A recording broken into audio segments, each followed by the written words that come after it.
Hi, I'm Josh, and welcome to Barriers to Opportunity, a series which looks to explore the ins and outs of diversity in 2019.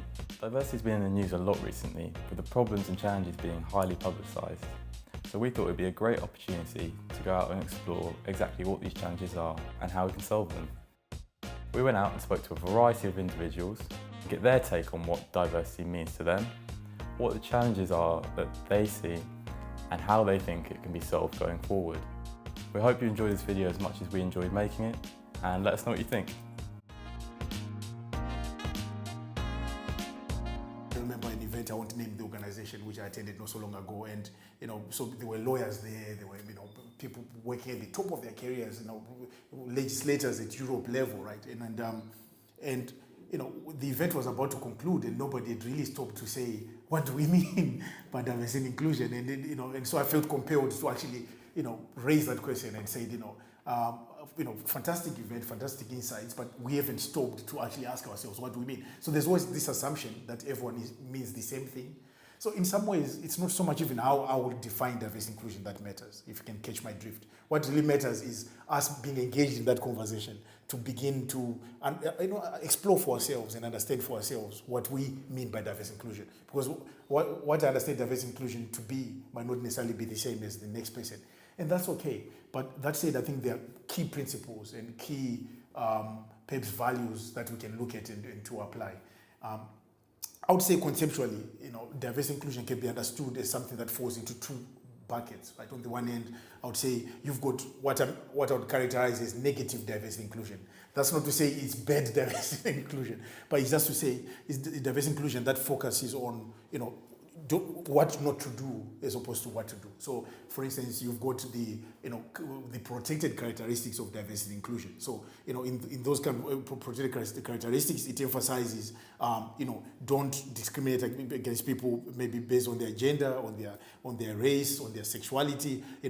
So those are protected characteristics. But the law itself, and it's a top-down approach. The law, the state, organizations, firms, they impose, not necessarily impose it, but enforce that, on you and say you should not do this. If you do that, there are consequences. So that's, if you like, negative diversity inclusion.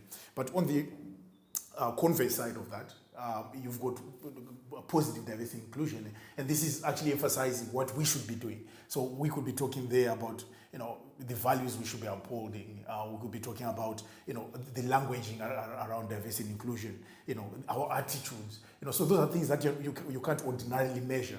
Or kind of specify in the way that you can with the negative diversity inclusion. But those are important equally. And I think the two are mutually reinforcing anyway, so one should not see them as being separate and mutually exclusive. But actually, I think thinking about these things in very clear terms, in terms of defining them, matters. Because when we are kind of moving towards finding strategies and agendas, then we've got clarity in terms of what we're working on. Because I've seen a lot of organizations focusing on one aspect and then abandoning another, and that causes its own problems and limitations. So we've come a long way, but I still think we've got a long way to go in terms of really understanding, really on the one hand conceptually as well as practically, how useful diversity and inclusion is. So now a lot of organizations and businesses focus on what they call the business case of diversity and inclusion. Which, to put it in very simple terms, is about aligning the kind of business, the business objectives with the objectives of driving diversity and inclusion. But the very fact that people talk about the business case for diversity and inclusion suggests that diversity and inclusion could also exist outside that kind of realm, right? And I think that's problematic because what it does, it creates a binary, where some people we say, well, if it doesn't make business case, then I won't do it. But actually, where we need to get to is understanding that separating the two is artificial, because if it's about creating an inclusive culture where employees can contribute effectively, surely that is related to business. But also equally, if it's about fulfillment, even if it's not overtly kind of linked to some clear business objectives. But if it's about people feeling fulfilled, feeling like they can look forward to coming to work, they can contribute, they leave work happy, surely that also has something to do with business, even if it's not kind of linked in very obvious ways. I mean, we've got a number of chairs here.